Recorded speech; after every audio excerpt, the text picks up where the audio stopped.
السلام علیکم ورحمۃ اللہ وبرکاتہ۔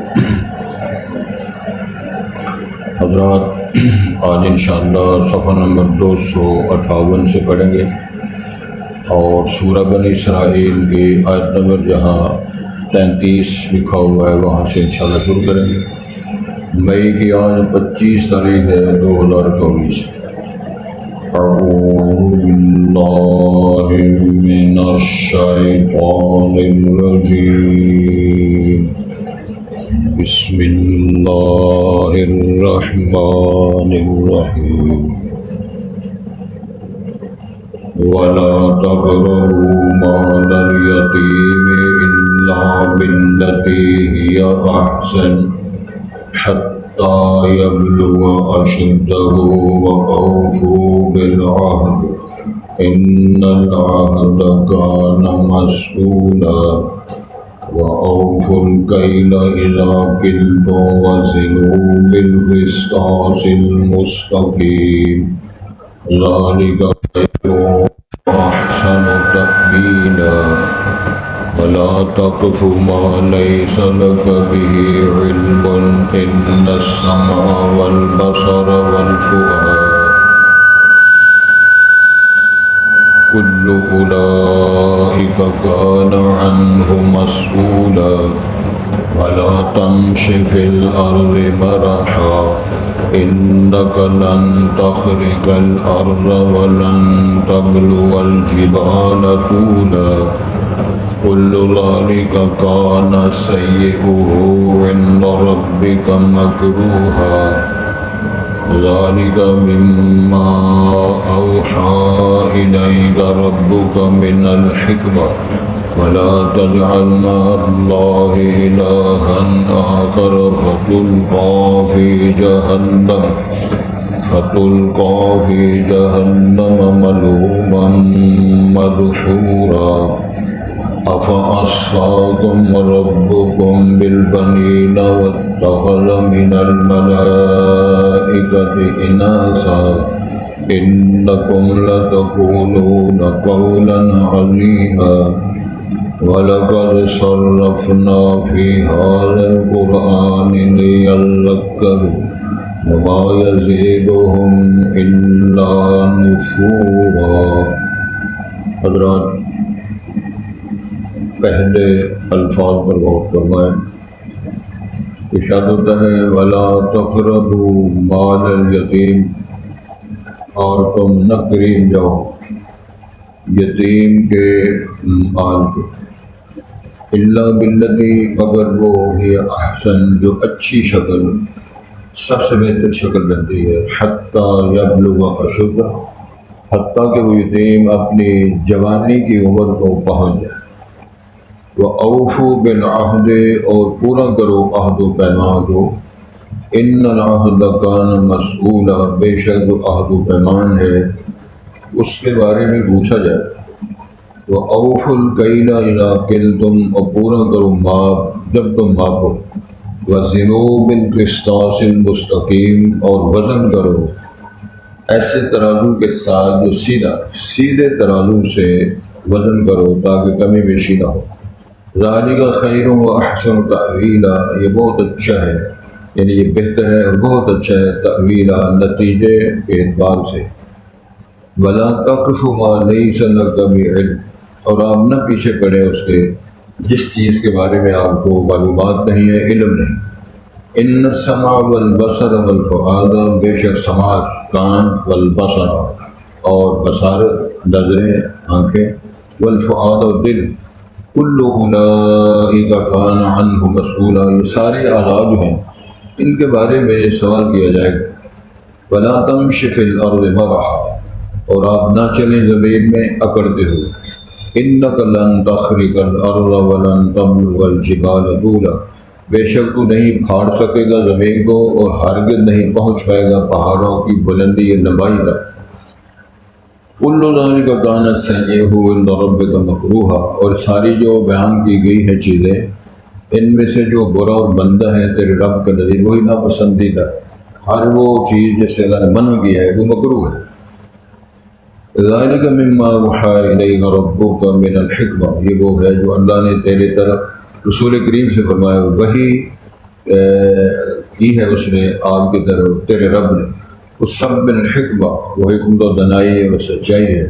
ولا تجعل مع اللہ الہا آخر، نہ بنائیں اللہ کے ساتھ کسی اور معبود کو الہ، فتلقی فی جہنم، بس تو گرا دیا جائے گا جہنم میں، ملوما مدحورا، ملامت کیا ہوا اور دھتکارا ہوا۔ افعصاکم ربکم بالبنین، کیا بس چن لیا ہے تم کو تمہارے رب نے بیٹوں کے ساتھ، یعنی تمہیں اللہ تعالیٰ نے بیٹے دینے کے لیے پسند کر لیا۔ واتخذ من الملائکۃ اناثا، اور اس نے فرشتوں میں سے بیٹیاں بنا لی۔ انکم لتقولون، بے شک تم کہتے ہو، قولا عظیما، بڑی بات، اگر ایسے ہے تو بڑی مجرمانہ بات تم نے کر دی ہے۔ وَلَقَدْ صَرَّفْنَا فِي هَذَا الْقُرْآنِ، اور تحقیق ہم نے پھیر پھیر کے مسائل و دلائل پیش کیے ہیں اس قرآن میں، لِيَذَّكَّرُوا، تاکہ وہ نصیحت حاصل کریں، وَمَا يَزِيدُهُمْ، اور نہیں یہ بڑھاتا قرآن ان کے لیے، إِلَّا نُفُورًا، مگر نفرت ہے، مرض بڑھتا گیا، جو دعا کو جتنا سمجھایا بلایا دعوت دی، اتنا ہی بدکتے رہے اور دور ہوتے رہے۔ حضرات، الموعظۃ الحسنہ، خوبصورت نصیحت اور خوبصورت باتیں جو اللہ تعالیٰ اپنے کلام میں امت رسول صلی اللہ علیہ وسلم کو سنا رہے ہیں، اور اس میں ہماری معاشرت، اس میں ہماری معیشت، اس میں ہماری آئلی زندگی، اس میں تمدن کی زندگی، ان سب کی رہنمائی انفرادی طور پہ ہو، اجتماعی طور پہ، سب کے لیے رہنمائی موجود ہے۔ ہوتا یہ ہے کہ معاشرہ بنتا ہے افراد سے، ہر فرد ہے ملت کے مقدر کا ستارہ۔ جب افراد ٹھیک ہوں گے، کنبے ٹھیک ہوں گے، گلی محلے کے لوگ درست ہوں گے، پھر قوم بنے گی، اجتماع بنے گا، معاشرت ٹھیک ہوگی، اس کا حسن پیدا ہوگا، افراتفری ختم ہوگی، فسادات مٹیں گے۔ وہ تعلیمات ہیں ہم پڑھ رہے ہیں اور اللہ پاک ہمیں پڑھا رہے ہیں۔ آج کے سبق میں یہ ہے کہ وَلَا تَقْرَبُوا مَالَ الْيَتِيمِ، یتیم کا کیوں نام لیا؟ اس لیے وہ بچہ بے بس ہوتا ہے، معلومات نہیں ہیں، اختیارات نہیں ہیں، وہ ویسے ہی ماں باپ کی جدائیوں سے بے بسی کو فیس کر رہا ہوتا ہے، اس کا نام اس لیے لیا ہے۔ والدین کے بارے میں یہ جو فرمایا نا کہ وہ بڑھاپے میں جب پہنچ جائیں تو ان کا سایہ ہو، جوانی کا کیوں نہیں ذکر کیا؟ جب ابا جوان ہوتا ہے، مضبوط ہوتا ہے، وہ ویسے ہی فیس کر رہتا ہے۔ بڑھاپے میں والدین کمزور ہو جاتے ہیں، اختیار نہیں رہتا، کچھ کر نہیں سکتے، صرف وہ اپنی اولاد کو دیکھ رہے ہوتے ہیں کہ یہ ہمارے ساتھ کیا سمجھتے ہیں، ان کو معلومات نہیں۔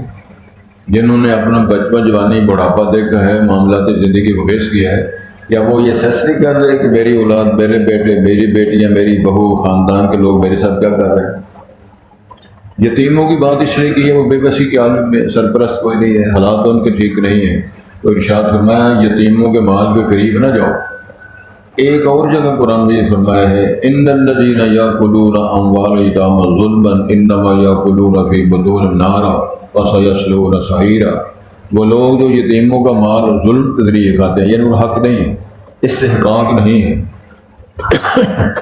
ویسے وہ چھین رہے ہیں اور طویل کر کر کے، مکر و دجل کر کر کے یتیموں کا مال کو اپنا بنانے کی ناپاک کوشش کر رہے ہیں۔ تو فرمایا وہ مال نہیں کھا رہے، مٹھائیاں نہیں کھا رہے، اور لڈو مٹھائیاں نہیں کھا رہے، جہنم کے انگارے پیٹ میں بات ہے۔ اتنا سخت بیان اللہ نے دیا، انما یاکلون فی بطونہم نارا وسیصلون سعیرا، پھر بڑھتی ہوئی جلتی ہوئی آگ کے اندر ان کو داخل ہونا پڑے گا۔ تو یتیموں کا مال کھانا ہی قریب ہی نہ جاؤ۔ حدیث میں بیان آتا ہے، اس قسم کا جب بیانات آئے تو یتیموں کے سرپرست ان کے کھانا بنا کے ان کے پاس ایک دور بیٹھا کرتے، تو پھر اللہ تعالیٰ نے کوئی گنجائش دی، اگر تم ان کی ملازمت کر رہے ہو، نگرانی کر رہے ہو، سرپرستی کر رہے ہو، تو اس سے جو کھانا بنتا ہے اس میں کچھ ضرورت، اگر تم حاجت مند ہو تو اس میں تھوڑا بہت تم کھا سکتے ہو۔ اللہ تعالیٰ نے آسانیاں پیدا فرمائی تاکہ معاشرت میں پریشانیاں اور دقتیں کم ہو جائیں۔ اللہ باللتی حسن، ہاں جو بہت اچھا طریقہ ہے، کھانا وہی کھانا پکا ہوا ہے تو اس میں تھوڑا بہت آپ کھانا کھا لیں۔ اگر آپ نے بے بسی کے عالم میں آپ نے کوئی مزدوری اور معاوضہ طے کرنا ہے تو مختصر تھوڑا سا معاوضہ بھی طے کر لیں، جو کاروبار آپ کرتے ہیں، وقت صرف کرتے ہیں، یہ وہ شکل ہے، یہ احسن۔ حتیٰ یبلغ اشدہ، حتیٰ کہ وہ اپنی مضبوطی اور جوانی کی عمر تک پہنچ جائیں، تو پھر وہ مانتے ہیں ان کو واپس کر دو، وہ مال دولت اختیارات ان کا جو اسٹیٹس ہے ان کے حوالے کر دو۔ وہ اوفو بالعہد، عہد و پیمان بھی پورے کرو، اگر وعدہ کرتے ہو تو وعدے پورے کرو۔ ہر رکعت کے اندر ہم وعدہ کرتے ہیں ایاک نعبد و ایاک نستعین، اللہ سے وعدہ ہوا۔ جب کلمہ پڑھا تھا اشہد ان لا الہ الا اللہ و اشہد ان محمد عبدہ و رسولہ، عہد کیا تھا۔ اسی لیے امام الانبیاء نے ارشاد فرمایا کہ آیت المنافق ثلاث، منافق کی 3 علامتیں ہوتی ہیں۔ وَإِذَا حَدَّثَ كَذَبَ، جب وہ بات کرتا ہے جھوٹ بولتا ہے۔ وَإِذَا وَعَدَ أَخْلَفَ، جب وعدہ کرتا ہے تو وعدہ خلافی کرتا ہے۔ وَإِذَا اؤْتُمِنَ خَانَ، جب اس کے پاس امانت رکھی جاتی ہے تو خیانت کرتا ہے۔ چوتھی ایک دلیل اور حدیث کے اندر بیان آتا ہے وَإِذَا خَاصَمَ فَجَرَ، جب جھگڑا کرتا ہے تو گالیاں نکالتا ہے۔ یہ 4 علامتیں منافقوں کی بیان کی گئی ہیں۔ رسول پاک نے ارشاد فرمایا جس شخص کے اندر یہ کوئی علامت ہوگی تو یہ علامت نفاق کی ہوگی۔ اللہ رب العزت ہم سب کو محفوظ رکھے۔ عہد و پیمان جو کیا ہے، ان العہد کان مسئولا، عہد و پیمان جو ہے اس کے بارے میں پوچھا جائے۔ رسول کریم صلی اللہ علیہ وسلم کے توجہ طرف ہمیں 2 اہم جو معاہدے ہوئے ہجرت فرما کے جب مدینہ منورہ تشریف لائے تو میثاق مدینہ معروف ہے۔ اس میثاق مدینہ میں یہودی تھے، اس کے اندر کون تھے اور لوگ مہاجرین اور انصار تھے، اور مشرکین تھے جو اوس اور خزرج کے لوگ ابھی ایمان نہیں لائے تھے۔ وہ لوگ ان سب کے ساتھ آپ نے معاہدہ کیا۔ میں مختصر سی بات کرتا ہوں، اس معاہدے کی سب سے بنیادی بات یہ تھی یہودی اور مشرک مہاجر انصار یہ سب مل کر اسٹیٹ کی حفاظت کریں، اور مذہب کے اندر کوئی کسی کی مداخلت نہیں کرے گا، مذہبی آزادی ہوگی۔ لیکن اگر کسی کے ساتھ کوئی خرابی ہوئی تو دونوں ایک دوسرے کی مدد کریں۔ لیکن اس میں شرط تھی، ایک شک تھی باقاعدہ، وہ یہودی ہوں تب بھی، مہاجر انصار ہوں تب بھی، مشرک تب بھی۔ قریش کے ساتھ عہد و پیمان نہیں کریں گے، قریش کی مدد نہیں کریں۔ کون ہے قریش؟ وہ مشرک عرب جنہوں نے رسول کریم صلی اللہ علیہ وسلم کو قتل کرنے کے، گرفتار کرنے کے لیے 100 ان کے انعام رکھے، ان کے ساتھ نہیں۔ تو یہ میثاق مدینہ کی سب سے پہلے مخالفت کرنے والے کون تھے؟ وہی یہودی تھے، وہی مشرکین تھے۔ اور دوسرا جو آپ نے معروف سنا ہوا ہے صلح حدیبیہ۔ صلح حدیبیہ یہ سن 6 ہجری کے آخر میں، سن 6 ہجری کے ابتدا میں، یہ جو آپ کو خواب آیا تھا کہ عمرہ کرنے کے، میں دیکھ رہا ہوں ساری باتیں، پھر آپ عمرہ کرنے کی تشریف لے گئے۔ مشرکین عرب نے آپ کے ساتھ مقابلہ شروع کر دیا، حرم پاک نے داخل نہیں ہونے دیا، عمرہ کرنے نہیں دیا، اور ساری شکیں سامنے آ گئی۔ اور یہودی بھی باقاعدہ ڈٹے ہوئے تھے، ان کے ساتھ تعاون کر رہے تھے کہ محمد صلی اللہ علیہ وسلم کے دروازے بند کر دو، یہ حرم میں داخل ہو سکے۔ ڈٹ کے انہوں نے مقابلہ کیا، اور رسول پاک کی وہ سالارانہ جو حکمت و دانائی تھی، اس نے، اس کے نتائج نے دنیا میں سکے قائم کر دیے۔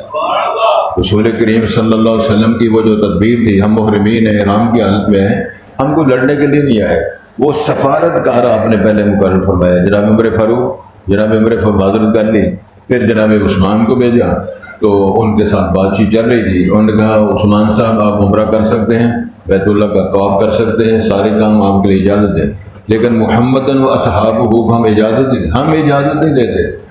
ادھر بیچارے مسکین کہہ رہے ہیں کہ مختار کل ہیں، سارے اختیار، لولا لما خلق فلان، سونے تم نہ ہوتے تو ہم کائنات بھی پیدا نہ کر دے۔ یہ عقیدے باطل ہیں، ان پر غور کرنا چاہیے۔ کسی کو سمجھ میں بات آتی ہے، کسی کو نہیں آتی۔ انہوں نے رسول پاک کو مکہ مکرمہ میں داخل نہیں ہونے دیا۔ حدیبیہ مقام حرم سے باہر ہے، تقریباً حرم سے، خانہ کعبہ سے 19 میل کے فاصلے پر ہے۔ بہت لمبی ہو گئی۔ حضرت عثمان کے بارے میں خبر پھیل گئی، وہ شہید کر دیے گئے ہیں۔ اس بات کو سب نے مان لیا۔ کتنے مسئلے حل ہوتے ہیں، رسول پاک نے بھی مان لیا، امت کی کریم صحابہ 1400 آپ کے ساتھ ہیں، سب نے مان لیا۔ علی مرتضیٰ بھی موجود ہے، انہوں نے مان لیا، جناب عمر نے مان لیا، ابو بکر نے مان لیا، رضی اللہ تعالیٰ عنہ جمیعاً۔ پھر رسول کریم نے پوچھا کہ میرا داماد ہے اور ہمارا ساتھی ہے، میرا شاگرد ہے، تو اس کو مان دیا گیا ہے۔ اب عاشق کہتے ہیں جی سارا آپ کو علم تھا، آپ ویسے ہی کر رہے تھے، ایک اور الزام، ایک اور جرم۔ تو رسول پاک نے پوچھا کہ عثمان کا بدلہ دینے چاہیے یا نہیں، ویسے چلے جائیں۔ اس 1400 امت کی کریم صحابہ نے عرض کیا ہم عثمان کا بدلہ لینے کے بغیر واپس نہیں جائیں گے۔ پھر اس کو اظہار کرنے کے لیے وہ بیعت ہوئی جس کو بیعت رضوان کہتے ہیں۔ ان الذین یبایعونک انما یبایعون اللہ، اللہ نے فرمایا جو تیرے ہاتھ میں بیعت کر رہے ہیں اے محمد کریم، وہ میرے ہاتھ میں بیعت کر رہے ہیں۔ ید اللہ فوق ایدیہم، نیچے نبی کا ہاتھ ہے، اوپر صحابہ کا ہاتھ ہے، اوپر اللہ کا ہاتھ۔ یہ قرآن نے پیش کی۔ جب آپ بیعت سے فارغ ہو گئے تو آپ صلی اللہ علیہ وسلم نے فرمایا یہ کس کا ہاتھ ہے؟ عرض کیا حضرت آپ کا ہاتھ ہے۔ یہ کس کا ہاتھ ہے؟ حضرت آپ کا ہاتھ۔ آپ نے فرمایا یہ میرا ہاتھ سمجھو، یہ میرے عثمان کا ہاتھ سمجھو۔ اگر آج عثمان زندہ ہوتا تو وہ بھی بیعت کرتا میرے ہاتھ پہ۔ یہ سارے کام ہو گئے، ادھر سے عثمان بھی آ گئے۔ تو کیا مسئلہ حل ہوا؟ علم غیب اللہ کے پاس ہے، صحابہ کے پاس، رسول کے پاس علم غیب نہیں۔ یہ جب بیعت ہوئی تو عرب کو بڑا تڑکا لگا اس بات کا کہ 1400 بندے پورے مکے والوں سے لڑ لیں گے، یہ تو لڑنے کا حق کر رہے ہیں۔ پھر وہ سفارت آنے شروع ہو گئے۔ سفیر ہے عبداللہ مسعود ثقفی، ان کا نمائندہ، بہت بڑا زیرک اور لیڈر تھا، اس کو انہوں نے بھیجا جا کے پتہ کرو۔ اب عبداللہ بن مسعود ثقفی آ کے بیٹھ گیا، وہ منظر دیکھ رہا ہے، ادب دیکھ رہا ہے، نمازیں دیکھ رہا ہے، رسالت مآب کا، صحابہ کا پیار دیکھ رہا ہے۔ وہ سارا کچھ ایسیس کرنے کے بعد قوم کو بجا کہنے لگا میری قوم کے لوگوں ان سے صلح کر لو، تم ان سے لڑ نہیں سکتے۔ دیکھا جی سمجھ آئے تو نعرہ لگ جائے، جب نہ سمجھ آئے وہ جلیے بات۔ کیا مقصد اس بات کا؟ اور نے پوچھا ہم نے تمہیں بھیجا تھا حساب کرو، تم نے آگے یہ کیا لڑ نہیں سکتے، کیا دیکھا؟ وہ بڑا سیاح آدمی تھا، زیرک انسان تھا۔ اس نے کہا سنو، میں نے ساری دنیا کے بادشاہوں کے درباروں میں جا کے چیک کیا ہے۔ میں حبشے گیا ہوں، میں ہرکل کے دربار میں گیا ہوں، رومی کیسر کس طرح کے درباروں میں گیا ہوں، کسی درباری کے دل میں اتنا ادب احترام نہیں ہے جتنا اصحاب محمد کے دل میں رسول پاک کا ہے۔ دلیل پوچھی کیا ہے؟ یعنی انہوں نے تھوکا ہے تو صحابہ کرام نے تھوک زمین پر نہیں گرنے دیا، انہوں نے وضو بنایا ہے تو صحابہ کرام نے ان کے وضو کا پانی بھی زمین پر نہیں گرنے دیا، اگر انہوں نے حجامت بنوائی ہے تو انہوں نے زمین پر حجامت کے بال نہیں گرنے دیے۔ تو میرا آپ سے سوال یہ ہے کہ جو لوگ اس کا تھوک اور وضو کا پانی سمجھ آ رہی ہے اور ان کی حجامت کے بال زمین پر نہیں گرنے دیتے، اس کا اپنی موجودگی میں خون گرنے دیں گے؟ یہ وہ سبب تھا جس کی وجہ سے مجبور ہو کر پھر قریش نے رسالت مآب کے ساتھ صلح کی، جس کو صلح حدیبیہ کہتے ہیں۔ اس میں شرائط لکھے گئے اور ان شرائط میں ایک شرط یہ بھی تھی کہ وہ سارے جو انہوں نے لکھوایا کہ بسم اللہ نہیں لکھنی، محمد رسول اللہ نہیں لکھنا، یہ ایک الگ بات۔ دوسری بات یہ تھی کہ اس سال عمرہ نہیں کرو گے واپس چلے جائے۔ اگلی بات یہ تھی کہ 10 سال تک قریش اور محمد کریم اور ان کے صاحب آپس میں جنگ نہیں لڑے۔ میں نے یہ حوالہ دینا۔ تو سب سے پہلے انہوں نے معاہدہ توڑا عرب میں، وجہ کیا؟ ایک قبیلہ تھا بنو خزاع، بنو خزاع، دوسرا تھا بنو بکر۔ بنو بکر حلیف ہو گئے قریشیوں کے اور بنو خزاع یہ حلیف ہو گئے نبی کریم صلی اللہ علیہ وسلم کے، اور ان کی آپس میں لڑائیاں ہوتی تھیں اور معاہدہ یہ تھا کہ حلیف ایک دوسرے کی مخالفت لڑیں گے نہیں، اگر لڑیں گے تو ظاہر ہے وہ ان کی مدد کریں گے، وہ ان کی مدد کریں گے۔ ہوا یہ کہ جب ان کی لڑائی ہوئی تو انہوں نے بنو خزاع کے خلاف ابو بکر جو قبیلہ بنو بکر قبیلہ ان کی مدد کی قریشیوں نے، حتیٰ کہ انہوں نے آ کر خانہ کعبہ میں حرم کے اندر پناہ لے لی، اس کے بعد بھی انہوں نے مارا۔ یہ عہد انہوں نے توڑا۔ پھر رسول پاک صلی اللہ علیہ وسلم نے یہ پروگرام بنایا، اتنے میں وہ خیبر بھی فتح ہو گیا سن 7 ہجری کے آخر میں۔ پھر رسالت مآب صلی اللہ علیہ وسلم پروگرام بنایا کہ اب ان کو کھدائی کرنی چاہیے۔ پھر مکہ فتح ہونے کے لیے رسالت میں 10,000 کا لشکر لے کر مکہ فتح ہونے کے لیے یہ بات ہے۔ تو یہ 2 معاہدے جو ہوئے تھے تو ان میں توڑنے کی ابتدا کس نے کی؟ عرب نے کی، رسول پاک نے نہیں کی۔ تو ایک اور یہاں میں اصلاح کر دوں، کچھ لوگ کہتے ہیں جی رسول پاک نے یہودیوں کے ساتھ بھی وعدہ کیا، مشرکین کے ساتھ مل کر کیا۔ یہ سن 5 ہجری کے پہل کی باتیں ہیں۔ سن ہجری کے بعد کیا ہوا ہے؟ غزوہ احزاب اور خندق ہوئی ہے سن 5 ہجری میں۔ تو جب اللہ تعالیٰ نے فتوحات دی، جو خندق اور احزاب ہے اس میں جب اللہ تعالیٰ نے فتح دی تو آپ کتنا لشکر لائے تھے؟ وہ 10,000 کا لشکر۔ آپ صلی اللہ علیہ وسلم فرمایا آج کے بعد مشرک نہیں کوشش اور ہمت کر ہم کے ساتھ لڑنے کی، جب ہم جہاد میں جائیں گے تو انشاءاللہ ہم ہی جائیں گے، یہ جرت نہیں کر سکتے۔ تو آگے تفصیلات ہیں۔ تو ادھر حوالہ صرف اتنا ہے کہ ان معاہدوں میں سب سے پہلے مشرک عرب نے اور انہوں نے عہد و پیمان توڑنے کی جسارت اور ابتدا کی۔ ارشاد ہوتا ہے ان العہد کان مسئولا، جو عہد و پیمان ہے اس کے بارے میں سوال کیا جائے۔ وَأَوْفُوا الْكَيْلَ إِذَا كِلْتُمْ، جب تم ماپ کا دو، اور ٹوپے پڑوپیوں کا جب دور تھا ماپ کے دیتے ہو تو ماپ پورا دیا کرو۔ اسی طرح وَزِنُوا بِالْقِسْطَاسِ الْمُسْتَقِيمِ، جو سیدھا ترازو ہے یعنی سیدھا وزن بھی ٹھیک رکھو، پیمانے بھی ٹھیک رکھو۔ تو ماشاءاللہ دال بازار جا کر دیکھ لو، دونوں کام آپ کو جب آئیں گے تو وزن کر کے دیکھ لو میں نے خریدا کتنا ہے اور میرے پلے کتنا پڑا ہے۔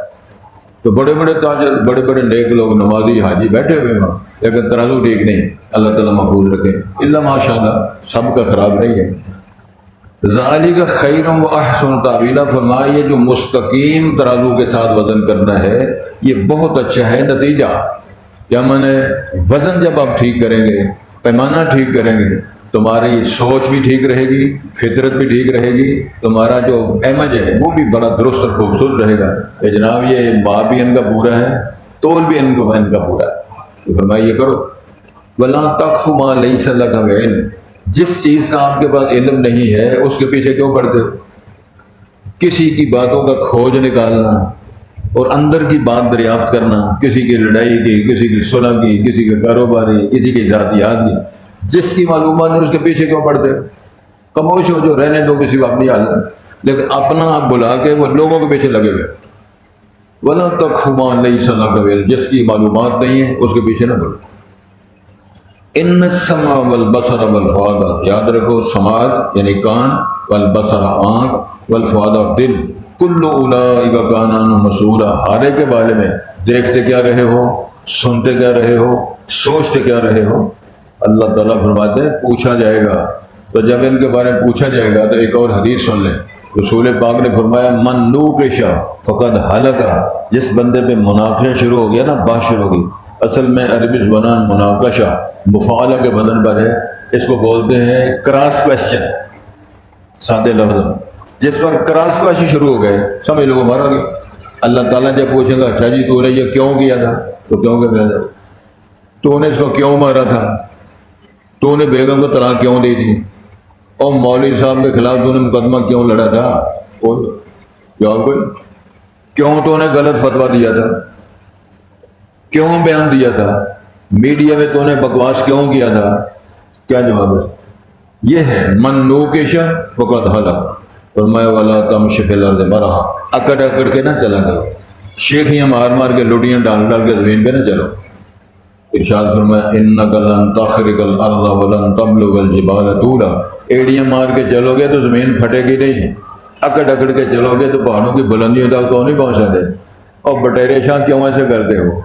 تیری اکڑ اور تیرا تکبر اور تیری چالیں اللہ تعالیٰ کو پسند، ایسے نہ کرو، نہ اکڑ کے چلو، زمین ایڑیاں مار مار کے چلو۔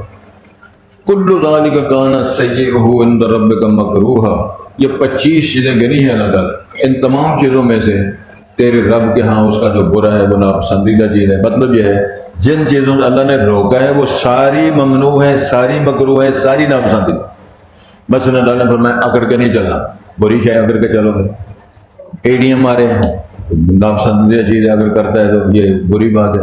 اللہ عزل کیا ارشاد ہوتا ہے ذالک مما اوحی الیک ربک من حکمہ، یہ وہ چیزیں حکمت و دانائی کی جو اللہ نے تیری طرف وحی فرمائی ہے، وحی کے ذریعے تیری چال، تیری معاشرت اس کے بارے میں اللہ تعلیمات دی ہے۔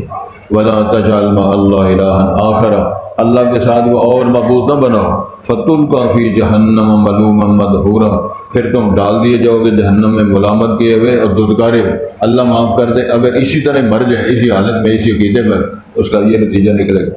ایک اور اللہ نے سوال کیا افاسفاکم ربکم بالبنین، کہ اللہ نے تمہیں چن لیا بیٹے دینے کے لیے کہ تمہیں بیٹے ملیں گے۔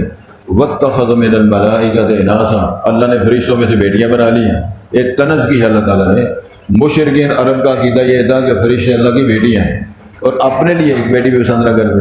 وَإِذَا بُشِّرَ أَحَدُهُم بِالْأُنثَىٰ ظَلَّ وَجْهُهُ مُسْوَدًّا وَكَظِيمًا، جب کسی کو پتہ چلتا کسی کی بیٹی پیدا ہوئی ہے تو وہ تو کالا پیلا ہو جاتا، رنگتیں بدل جاتی، موڈ خراب ہو جاتا، اور پھر وہ کہتا، قرآن نے اشارہ کیا ہے اَيُمْسِكُ عَلَىٰ هُونٍ أَمْ يَدُسُّهُ فِي التُّرَابِ، یا تو ہمیشہ کی ذلتیں برداشت کرے، بیٹی کو زندہ رہنے دے، تو یا گڑھا کھود کے دفن کر کے ہمیشہ معاملہ صاف کر دے۔